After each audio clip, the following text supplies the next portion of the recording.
నటికుమార్ గారు, cinema theatres మూసివేత అన్నారు. మనిషి జీవితంలో వాళ్ళ సినిమా సగభాగం అయిపోయింది. అసలు ఈ థియేటర్స్ అన్ని క్లోజ్ అయిపోతే మున్ముందు వినోదం కరువైపోతుంది కదా, దీనిపై మీరేమంటారు? ఏముండదు, మీకు అందరికీ న్యూస్ కావాలన్నా 10 రోజులు మూసారు థియేటర్లు, అంతే. ఇప్పుడు న్యూస్లు లేవు కదా, ఎలక్షన్ అయిపోయింది కదా, దానికోసం మూసారు. ఇది ఆంధ్రప్రదేశ్లో ఇండియా థియేటర్లు ముయ్యలేదు. ఒక association all of the sudden theatres ముయ్యాలి అని ఒక నిర్ణయం తీసుకున్నారు. తప్పులేదు. దానికంటే ఒక కోఆర్డినేషన్ కమిటీ ఉంటుంది, ఛాంబర్ ఉంటుంది, కౌన్సిల్ ఉంటుంది. మొత్తం డిస్ట్రిబ్యూటర్లకు ఎగ్జిబ్యూటర్లకు ఎందుకు మోస్తున్నామో మనం సమాధానం చెప్పాలి. మనం ఎగ్జిబ్యూటర్ ఒక నెల ముందు నోటీస్ ఇస్తే డిస్ట్రిబ్యూటర్ సినిమాని కొండం మానేస్తాడు. తర్వాత ప్రొడ్యూసర్ సినిమాని మొత్తం టోటల్ దాని మీద ఖర్చు మానేస్తాడు. అంటే ఒక సినిమా ఆగితే నష్టం వస్తుంది. చిన్న సినిమాలో ఓకే, వాళ్ళు చెప్పిన వాదన ఏముంది? మేము 4 నెలల నుంచి నష్టపోతున్నాం, సినిమాలో ఆక్యుపెన్సీ లేదు. అది 4 నెలల ముందే నిర్ణయం తీసుకోవాలి. ఎందుకంటే ఎలక్షన్ నిన్నటి దాకా కలెక్షన్స్ లేవు, వాస్తవాలు అయ్యి. అప్పుడు తీసుకోవాల్సిన నిర్ణయాన్ని మీరు 10 రోజులు ఎలక్షన్ అయిపోయిన తర్వాత మళ్ళీ 10 రోజులే మూడం వచ్చినట్టు ఇది మంచి రోజులు కావండి 10 రోజులు మాత్రం మేము తీసుకుంటామంటే ఒక్క తెలంగాణ అసోసియేషన్ మాత్రమే. దానికి సంకేతాలు ఏమి ఇస్తున్నాయి? 11వ రోజు మీరు మూసేస్తే తప్పేమైనా ఉందా? జూన్ 27 దాకా మూసేద్దాం, అందరం కలిపి మీటింగ్ పెట్టుకొని. జూన్ 26 దాకా పెద్ద సినిమాలు లేవు. ఇప్పుడు రేపు 17 సినిమాలు వచ్చినా, రేపు 25 సినిమా వచ్చినా, 31 సినిమా వచ్చినా, జూన్ 7 వచ్చినా మనకి ఇయే సినిమాలు కదా. మనం అలాంటప్పుడు ఏం చేద్దాం? జూన్ 26 దాకా నిర్ణయం తీసేసుకుందాం అంటే మళ్ళీ దానికి ఒప్పుకోరు. ఎందుకంటే 10 రోజులు మాత్రం 11వ రోజు ఓపెన్ చేయకపోతే బాస్ మళ్ళీ కన్నెర చేస్తే శాశ్వతంగా మూసుకోవాల్సిందే, దిల్ రోజు కన్నెర చేస్తే కదా. అది తెలుసు సునీల్కి. అందుకే 10 రోజులు మాత్రమే. 4 సినిమాలు ఆల్రెడీ పెట్టారు, అనౌన్స్ చేశారు, థియేటర్ లిస్ట్ ఇచ్చారు. మీరు ఈరోజు ఆల్ ఆఫ్ ది సడన్ థియేటర్లు మోస్తాను అన్నది కరెక్ట్. ఆక్యుపెన్సీ లేదు. 4 నెలలు పడ్డ బాధలో ఈ 10 రోజులు మీరు ఎందుకు పడరు? మీరు నోటీస్ ఇచ్చారా ఎగ్జిబ్యూటర్స్కి, ప్రొడ్యూసర్స్కి? మీరు 4 నెలల నుంచి కలెక్షన్స్ లేవనేది వాస్తవం. ఈరోజు ఆల్ ఆఫ్ ది సడన్ కాదు కదా. అలాంటప్పుడు ఈ 10 రోజులు ముయ్యడానికి ఏంటి? నష్టపడుతున్నాం కదా, బాధపడుతున్నాం. 10 రోజులు థియేటర్ ముయ్యడం వల్ల మనం ప్రేక్షకుడిని ఓటీటీకే దగ్గర చేస్తున్నాం, మనం దూరం అవుతున్నాడు. ఒకటి 10 రోజులు ముయ్యడం వల్ల పందికొక్కులు వస్తాయి, మనం మొత్తం థియేటర్ పాడైపోతుంది, దోమలు వస్తాయి, ఈగలు వస్తాయి. అలాంటివన్నీ బదులు మన థియేటర్లో 10 మంది ఉన్నా 20 మంది నష్టమో లాభమో భరించి మన థియేటర్ని మనం చక్కగా చూసుకుంటే ఆక్యుపెన్సీ 25వ తారీఖు నాడు దిల్ రాజు గారి సినిమా ఉంది, 31 నాడు ఇంకో సినిమా ఉంది, మరి 7 నాడు ఇంకా అలా వర్షం చేసుకుంటూ జూన్ 27 నుంచి కష్టాల నుంచి బయటపడతాం. ఎందుకంటే కల్కి వస్తుంది. ఆ కల్కి అయిన వెంటనే పుష్ప వస్తుంది, పుష్ప అయిన వెంటనే మనకి ఓజీ వస్తుంది, ఓజీ అయిన వెంటనే దేవర వస్తుంది, దేవర అయిన వెంటనే పెద్ద సినిమాలు ఉన్నాయి కదా. మనం కూడా ఆలోచించాలి, అంతే తప్ప ఆల్ ఆఫ్ ది సడన్ మీరు 4 నెలల నుంచి నష్టపోతున్నాం. ఈ ఆక్యుపెన్సీ మీరు ఇప్పుడు ఏమైనా షోర్ పడ్డాయా? నిన్న పడ్డాయా, ఎవరు పడ్డాయా, మొన్న పడ్డాయా? లేకపోతే 4 నెలల నుంచి మీరు ఏమైనా కలెక్షన్స్ ఎరగొడుతున్నారు? ఏమి లేదు. 4 నెలల నుంచి ఒక షో బంద్ అయితే 3 షోలు బంద్, ఒక షో కలెక్షన్ వస్తుంది కదా. మళ్ళీ అలాంటప్పుడు ఇప్పుడు మీరు ఆల్రెడీ డైరెక్ట్గా అనౌన్స్ చేయడానికి కారణం ఏంటి? అంటే లీజు ఓనర్లకు మీరు ఏమైనా సపోర్ట్ చేసి ఆ ఎగ్జిబ్యూటర్ల దగ్గర రెంట్లు తగ్గించుకోవడం కోసం డ్రామా ప్లేయింగ్ ఏమైనా ఉందా అని అనుమానం ఉంది తెలంగాణ దాంట్లో. లేదు అనుకుంటప్పుడు రేపు 17వ తారీఖు థియేటర్లు అనౌన్స్ చేశారు కాబట్టి ఈ సినిమాలు మీరు రన్ చేసుకుంటూ 25 నుంచి బంద్ చేసేద్దాం, జూన్ 26 దాకా అందరం తెలుగు ఇండస్ట్రీ మొత్తం బంద్ చేద్దాం. ఎందుకంటే మీరు బంద్ చేస్తున్నారు, మల్టీప్లెక్స్లు బంద్ చేయలేదు, ఆంధ్ర బంద్ చేయలేదు, కర్ణాటక బంద్ చేయలేదు. తెలుగు పిక్చర్స్ ఇండియాలో తెలుగు మూవీస్ ఎక్కడ ఎన్టీఆర్ వరల్డ్లో ఎక్కడ మూయలేదు. మీరు మీకు ఒక్కరి కంటెంట్ కోసం మేము ఇండియా అంతా కంటెంట్ ఆపలేం కదా. ఒక్కసారి ఆలోచించండి. ఎమర్జెన్సీ మీటింగ్ కాల్ఫర్ చేయాలా, కౌన్సిల్ జాయింట్ సెక్రటరీగా నేను చెప్తున్నా, ఇమీడియట్ వాళ్ళ మీద యాక్షన్ తీసుకోవాలా. థియేటర్ల మీద రేపు ఫ్యూచర్ ఏంటని ఒకళ్ళు నిజంగా మూస్తే ఏం తీసుకోవాలి యాక్షన్ అనేది మనం సీరియస్గానే తీసుకోవాలి. చిన్న సినిమాని ఆపి పెద్ద సినిమా వేస్తాం, మేము మళ్ళీ చిన్న సినిమాకి మూసేస్తామంటే ఇది కాదు. కరోనా టైం అయిపోయింది. మన థియేటర్ 365 రోజులు ఆడుతామని లైసెన్స్ తీసుకున్నాం. 365 రోజులు చిన్న సినిమా పెద్ద సినిమా అన్నింటికి ఆడుతామని మనం లైసెన్స్ తీసుకున్నాం. 365 రోజులు ఆడుతుంటే పెద్ద సినిమా లాభం రావచ్చు, చిన్న సినిమా నష్టం రావచ్చు. భరించ తప్పదు బాధ్యత. లేదనుకుంటే మనం వేరే వ్యాపారంకి వెళ్ళిపోవాలి, అంతే కదా. కనుక దాని మీద ఎగ్జిబ్యూటర్స్ను వెనక్కి తీసుకొని 17వ తారీఖు వెళ్ళాలనేది నా మనవి.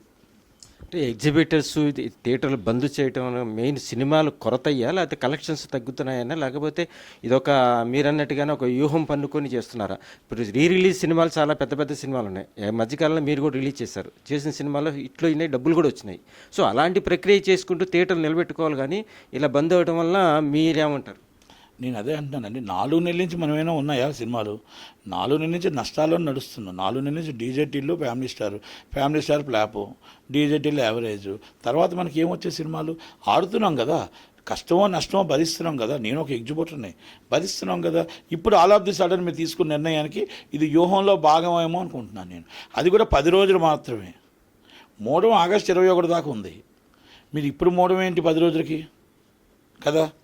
థియేటర్కి మోడం లేదు, ఆషాఢం లేదు. మనకి ఎలక్షన్ అయిపోయింది. ఎలక్షన్ దాకా కలెక్షన్స్ లేవు, వాస్తవమే. ఇప్పుడు కలెక్షన్ చిన్నవో పెద్దవో కలెక్షన్ కాస్త కూస్తూ ఉంటాయి. కాకపోతే మనం కొంచెం భరించాలి, తప్పదు.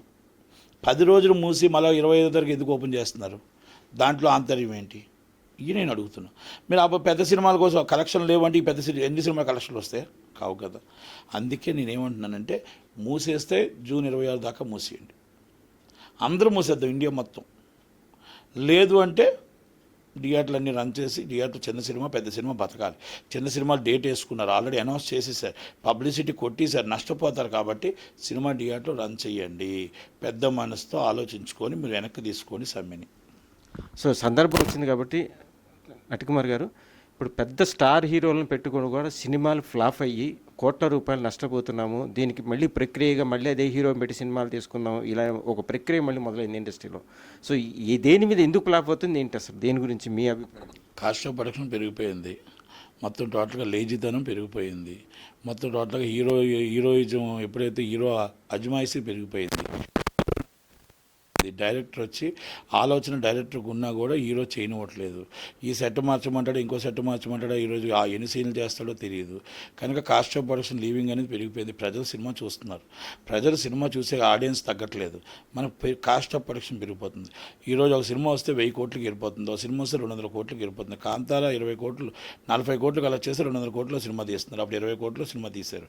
ఇప్పుడు 200 కోట్ల ఫ్లాప్ అయితే సినిమా నష్టం అని ఎలాగంటారు మీరు? 20 కోట్లు చేసినా 40 కోట్లు చేయాలి, మీరు 200 కోట్లు పెట్టారు, అది తప్పు కదా. మీరు రెమ్యునరేషన్ పెరిగిపోతుంది. ఒక హీరోకి యావరేజ్ అయితే సూపర్ హిట్ అనుకోండి, ఆ హీరోకి 3 కోట్ల రూపాయలు, హీరోకి 30 కోట్లు ఇస్తున్నారు. అది ఫ్లాప్ అయితే 3 కోట్లు వస్తుంది, మరి 27 కోట్లు లాసే కదా. కనుక మనం చేసిన తప్పు, మన రెమ్యునేషన్ పెరిగిపోతుంది, హీరోయిన్ రెమ్యునేషన్ పెరిగిపోతుంది. చార్టర్ ఫ్లైట్లు మొత్తం టోటల్గా 12 మంది, మన బాడీ గార్డ్స్ 12 మంది, వాళ్ళ ఫుడ్డు మొత్తం 5 స్టార్ హోటల్ ఫుడ్డు, ఖర్చు ఎక్కువైపోతుంది. కాస్ట్ ఆఫ్ ప్రొడక్షన్ ఇవి ఖర్చు అవుతుంది. దానివల్ల మనం ఏదో చెప్తున్నాం, బయటికి చెప్తున్నాం, కానీ నిజంగా దాని మీద మనం గట్టిగా యాక్షన్ తీసుకోవాలి. అంతే తప్ప హీరోలు మేము చాలా గొప్పవాళ్ళమి, మీరు సినిమా హిట్ అయితే గొప్పలే, ఫ్లాప్ అయితే మాకంటే దారుణమే. మీరు అదొకటి ఆలోచించుకోండి. హీరోయిన్ కూడా అంతే. ఒక్కసారి 15 లక్షలు హీరోయిన్కి, ఒక్క సినిమా హిట్ అయితే 3 కోట్లు ఎక్కడికి వెళ్ళిపోతుంది? ఫ్లాప్ అయితే మళ్ళీ 15 లక్షలు. It's not correct. 15 లక్షల నుంచి 25 లక్షలకు వెళ్తే మంచిది. హీరో 25 లక్షల నుంచి 30 లక్షలకు వెళ్తే మంచిది. 25 లక్షల నుంచి 3 కోట్లకి వెళ్ళకూడదు. అందుకే సో ఈ విషయంలో ఇది నిర్మాతలు తప్పు అని ఇండస్ట్రీ వర్గాలు అంటున్నాయి. ఎందుకంటే ఒక కథ అనుకోగానే ఆ హీరో దొరుకుతాడము, అవసరం అంత ఇచ్చేద్దాం, అవసరం సింత ఇచ్చేద్దాం అని కూడా ఆ ప్రక్రియ కొంతమంది ప్రొడ్యూసర్స్ రాబట్టి అవతల వాళ్ళు పెచ్చిరేగిపోయి అవకాశాన్ని తీసుకొని డబ్బులు డిమాండ్ చేస్తున్నారని ఒక వాదన ఉంది ఇండస్ట్రీలో. 2 వర్గాలు నడుస్తున్నాయి. దీన్ని ఏకేపిస్తారా? ఏది ఇంకో మాట అంట, నిర్మాతే ఒక సినిమా హిట్ అయింది అనగానే ఆ హీరోతోనే సినిమా తీయాలని, వాడు అడిగినంత ఇచ్చేద్దామని ముందుకు వెళ్ళటం వల్ల ఈ నష్టాలు కూడా జరుగుతున్నాయి. ఎన్ని కంపెనీలు ఉన్నాయి? మొత్తం 5 కంపెనీలు ఉన్నాయి. ఒకటి సితారా, ఒకటి మైత్రి, ఏకే ఎంటర్టైన్మెంట్ ఆల్రెడీ అయిపోయింది. ఆల్రెడీ ఇలా ఈకెళ్ళి కింద పడ్డారు వాళ్ళు. ఏ కంపెనీలు ఉన్నాయి? ఆలే కదా, ఈ 5 కంపెనీలుగా చేస్తున్నాయి. బాగోవాలి ప్రసాద్ గారు, గీతా ఆర్ట్స్, ఇవన్నీ వాళ్ళు ఒక బ్యాలెన్స్ చూసి చేస్తారు. ఈ 5 కంపెనీలు అన్నీ అమెరికా నుంచి దిగి వచ్చినవే, అన్నీ సిస్టర్ కన్సర్న్ కంపెనీలే. 14 రీల్స్ అవ్వచ్చు, ఇంకోటి అవ్వచ్చు. వీళ్ళందరూ సీతారా కానీ వీళ్ళందరూ ఒక్కడి నుంచి వచ్చిన వాళ్ళే కదా. వీళ్ళే సినిమాలు తీస్తున్నారు. 5 సంవత్సరాల నుంచి ఇంకో ఎవరైనా కొత్తగా వచ్చారా? లేరు కదా. వాళ్ళే సినిమాలు తీస్తున్నారు. వాళ్ళ అడ్వాన్స్మెంట్ కావాలంటే ముందే డబ్బు ఇచ్చేస్తున్నారు. వాళ్ళు ఏం కావాలంటే అవి ఇస్తున్నారు. ఏ సినిమా ఇంకా ఏది కావాలని వాళ్ళ 5గురికి అందుకే డేట్స్ ఇస్తున్నారు. 6వ వాళ్ళకి ఎందుకు ఇవ్వట్లేదు హీరో డేటు కదా? 6వ వాళ్ళకి ఎందుకు ఇవ్వట్లేదు? కనుక అమెరికా నుంచి దిగొచ్చి ఎప్పుడైనా ప్రొడక్షన్ ఆపితే వాళ్ళ అప్పులు ఏంటో తెలుస్తాయి. ఫైనాన్స్ ఇస్తున్నారు, ఫైనాన్స్ దొరుకుతుంది. హీరో ఇది డేట్స్ ఇస్తాడు, ఫైనాన్స్ దొరుకుతుంది. ఇవన్నీ ఉన్నాయి కాబట్టి కనుక 5గురికి తప్ప ఈ 5 సంవత్సరాలు 6 సంవత్సరాల నుంచి ఇంకో కొత్త కంపెనీ వచ్చిందా? కొత్త కంపెనీకి సినిమా ఇప్పుడు ఎవరు పీపుల్స్ మీడియా అని వచ్చారు. వాళ్ళు కూడా గబ తీశారు. ఇవన్నీ కంపెనీ డబ్బులు, పబ్లిక్ సొమ్ము లాస్ అవుతుంది. Is the public money. ఎందుకంటే పబ్లిక్కి కంపెనీ ఏదో డబ్బు వస్తాయి, ఆ డబ్బును సినిమా ఫీల్డ్లో తీసుకొచ్చి పెడుతున్నారు. ఎవరు లాభాల్లో లేరు. లాభాల్లో ఉన్నది హీరోలు, లాభాల్లో ఉన్నది హీరోయిన్లు, లాభాల్లో ఉన్నది డైరెక్టర్లు. తక్కువ అంతా నాశనమే. అంటే ఈ విషయం మీద నిర్మాతలు కథ విషయంలో కానీ కాస్టింగ్ విషయంలో కానీ ఒక శ్రద్ధ తీసుకుంటే మంచి సినిమాలు రావడానికి అవకాశం ఉంటుందని ఒక నిర్మాతగా మీ సజెషన్. నిర్మాతగా సజెస్ట్ నాకు సినిమా డేట్స్ వరకు కదా. ఇప్పుడు నిర్మాతగా డేట్స్ సజెస్ట్ చేస్తే నేను కథ కావాలి బాబు అనుకుంటే ఓకే, ఒక 2 సంవత్సరాలు ఆ కథ వస్తుంది అంటాడు. బాబు కథ అవసరం లేదు, నీకు ఎంత డబ్బైనా కావాలనుకుంటే 3 రోజుల్లోనే డేట్స్ వస్తాయి. అంటే ఇప్పుడున్న పరిస్థితుల్లో జూనియర్ ఆర్టిస్ట్ దాకా హీరో కానీ డైరెక్టర్ కానీ డిసైడ్ చేస్తున్నారు. హీరో డిసైడ్ చేస్తున్నారు డైరెక్టర్ని, అక్కడ జూనియర్ ఆర్టిస్ట్ ఏజెంట్ ఎవరో కూడా ఆల్రెడీ డిసైడ్ చేస్తున్నారు. నిర్మాత క్యాషియర్, నాట్ ఓన్లీ నిర్మాత, క్యాషియరు అని అయ్యాలి. అంటే ఈ విషయంలో మీరు నిర్మాత తప్పు ఉందంటారా లేదంటారా? నిర్మాత తప్పునడం ఏంటండి, సినిమా తీయాలి కాబట్టి ఆ సినిమా ఇప్పుడు ఆ హీరోతో సినిమా రావాలి కాబట్టి నిర్మాతగా నా మనసు చంపుకొని అన్ని చంపుకొని నాకు మొత్తం టోటల్గా నేను నిర్మాతలు కాదు, నేను ఒక క్యాషియర్ని, ఒక చేతులు కట్టుకొని నించుంటాను. ఎస్, నాకు సినిమా తీస్తే నా పేరు పడితే చాలు, నా పేరు పడితే నాకు అప్పు పడుతుంది, నా పేరు పడితే నాకు డబ్బు వస్తుంది, నా పేరు పెడితే నా బ్యానర్ వాల్యూ వస్తుంది, ఫ్లాప్ అయినా పర్లేదు హిట్ అయినా పర్లేదు, నాకు సినిమా వస్తే చాలు అనే పరిస్థితుల్లో నిర్మాత ఉన్నాడు. కాబట్టి నిజంగా కథ కావాలనుకున్న సురేష్ బాబు పక్కన కూర్చున్నాడు, నిజంగా కథ వింటాననుకున్న అల్లు అరవింద్ గారు పక్కన కూర్చున్నారు, నిజంగా కథ కావాలనుకున్న వాళ్ళు అశ్విని దత్ గారు వాళ్ళ అల్లుడితో తప్ప ఇంకొంత సినిమా తీయడం కావట్లేదు. ఇది వాస్తవా కాదా? మరి వాళ్ళందరూ పెద్ద పెద్ద సినిమాలు తీసినోలే కదా. మరి అలాగే మొత్తం టోటల్గా మేము సినిమా తీసినోనే కదా. మేము కథ అడిగామనుకోండి, ఒక సినిమా ఉదాహరణ, నాది ఒక ఉదాహరణ చెప్తున్నాను. ఒక హీరో, ఒక బుల్లి హీరో, ఓ సినిమా అంతా అయిపోయింది, కథ విన్నాము, చాలా బాగుంది, అంత బాగుంది, ఓకే బాబు ఇటు పరిస్థితుల్లో మరి ఈ బడ్జెట్లో తీయాలనుకుంటే వెంటనే ఈ బడ్జెట్ అని అంతే నన్ను మార్చారు, ఇంకోళ్ళు వచ్చారు అక్కడ. ఆ వ్యక్తి క్యూబ్ డబ్బులు కూడా రావు థియేటర్లో మళ్ళా. అంటే ఆఖరికి ఆయనతోనే మేము సినిమా చేద్దాం అనుకుంటే బడ్జెట్ మీరు చెప్పకూడదు, లొకేషన్లు మీరు చెప్పకూడదు, అన్నీ మేమే చెప్తాం. క్యూబ్ డబ్బులు రాపోయినా పర్లేదు కానీ మీరు నాశనం అయిపోవాలా, మీ అప్పులు చేసుకొని ఆస్తులు అమ్ముకోవాలా, మేము సంతోషపడాలి, మేము ఎంజాయ్ చేయాలా. ఆ హీరో పేరు నేను చెప్పదలుచుకోలేదు, అది ఓకేనా. అలాగా క్యూబ్ డబ్బులు కూడా రావా హీరోకి. క్యూబు ఆల్రెడీ ఇప్పుడు అయిపోయి భూస్థాపితం అయిపోయాడు. ఆ సినిమా తీశాడు, నా తోటి నిర్మాత తీశాడు, ఆల్రెడీ అవుట్. ఒకటే రోజు ఆడింది, 2వ రోజు వెళ్ళిపోయింది. అంటే నేను అదే సబ్జెక్టు అదే సినిమా వెళ్ళాడు. అంటే సైలెంట్గా మనం ఏవి చెప్పకుండా ఉంటే మన సినిమాలు చేయొచ్చు. అంత పరిస్థితి మాకు లేదు. మేము ఇందాక అన్నారు, కథనం విని డైరెక్టర్ని చూసి కరెక్ట్గా ఆర్టిస్ట్ని చూసి మేము సినిమా చేసేవాళ్ళం. మేమందరం మొత్తం పాత వాళ్ళంతా. దిల్ రాజు గారు ఇప్పటికీ కూడా ఆయనకి సినిమాలు తగ్గిపోవడానికి కారణం ఏంటి? కథనం వింటున్నాడనేసి. కథనం విన్నోడే ఫ్లాప్ ఇచ్చాడు కదా ఫ్యామిలీ స్టారు. అందుకని ఆ ఉద్దేశంతోనే అంత స్టార్ అయింది. కథనం అంటే ఇంకా ఇప్పుడు మీరు ఆయన చేయి దాటిపోతుందని అర్థం చేసుకోవట్లేదా? దిల్ రాజు లాంటి వాళ్ళు అన్ని విషయాల్లో శ్రద్ధ వహించి సినిమా తీసుకుంటారు. ఏది బాగుంది ఏది బాగోలేదు మినిమం గ్యారంటీ అని చూసుకుంటాడు నేను. సో ఆయన్నే బొల్తా కొట్టించి వస్తున్నాయండి సినిమాలు వస్తున్నాయంటే మరి ఇంకా కొత్తగా వచ్చే నిర్మాతల పరిస్థితి ఏమండి? ఆయన దేవుడు కాదు, ఆయన అద్భుతం కాదు. ఆయనకి అన్నీ తెలిసి ఉంటాయి. ఇంకొకరికాడు ఎందుకు చెప్తాడు? అన్నీ ఆయనే చేసుకుంటాడు కదా సినిమాలు, ఆయన చక్కగా చేసుకుంటాడు కదా. అదృష్టం కొద్ది కొన్ని హిట్ అవుతాయి, అదృష్టం కొద్ది కొన్ని ఫ్లాప్ అవుతాయి, ఈ దురదృష్టం కొద్ది కొన్ని ఫ్లాప్ అవుతాయి, అంతే తప్ప. ఒకటి వినండి, ఎవరు దాంట్లో చెయ్యి మంచిది కాదు చెయ్యి చెడ్డది కాదు అంటారు, కాదు. అది సూపర్ డూపర్ హిట్లో దాసనారాయణ గారు సూపర్ ఫ్లాప్లు ఇచ్చిన ఆయన ఉన్నాడు, సూపర్ ఫ్లాప్లు సూపర్ హిట్లు రాఘవేంద్ర గారు ఉన్నారు, అంతే తప్ప ఒక హీరోకి హిట్లు రావచ్చు ఫ్లాప్లు రావచ్చు. దిల్ రాజు గారికి అయినా నట్టికుమార్కైనా ఎవరికైనా అంతే. కనుక ఒక డిస్ట్రిబ్యూటర్గా ఎగ్జిబ్యూటర్గా 100% తప్పు హీరోది. హీరో డైరెక్టర్ వెనకాల, ఇప్పుడు డైరెక్టర్ ఎవరి వెనకాల తిరుగుతున్నాడు? నిర్మాత వెనకాల తిరగట్లే, హీరోకి ఒప్పిస్తున్నాడు. ఒప్పించిన వెంటనే ఆగు, నీది బాగుంది, కథ బాగుంది, నేను పలానా డైరెక్టర్ ప్రొడ్యూసర్ని చెప్తాను ఇల్లు అంటున్నాడు. ఆ ప్రొడ్యూసర్ని పిలుస్తున్నాడు, రూమ్ ఏమంటున్నాడు, అన్నీ ఏమంటున్నాడు. ఆ రూమ్ అంతా వేసిన తర్వాత 4 సంవత్సరాలు పడుతుంది. 4 సంవత్సరాల తర్వాత డేట్స్ ఇస్తున్నారు. ఈ నిర్మాత అప్పటికి ఆల్రెడీ అయిపోతాడు కదా. అందుకే రాజమౌళి నాకు డైలాగ్ వచ్చింది.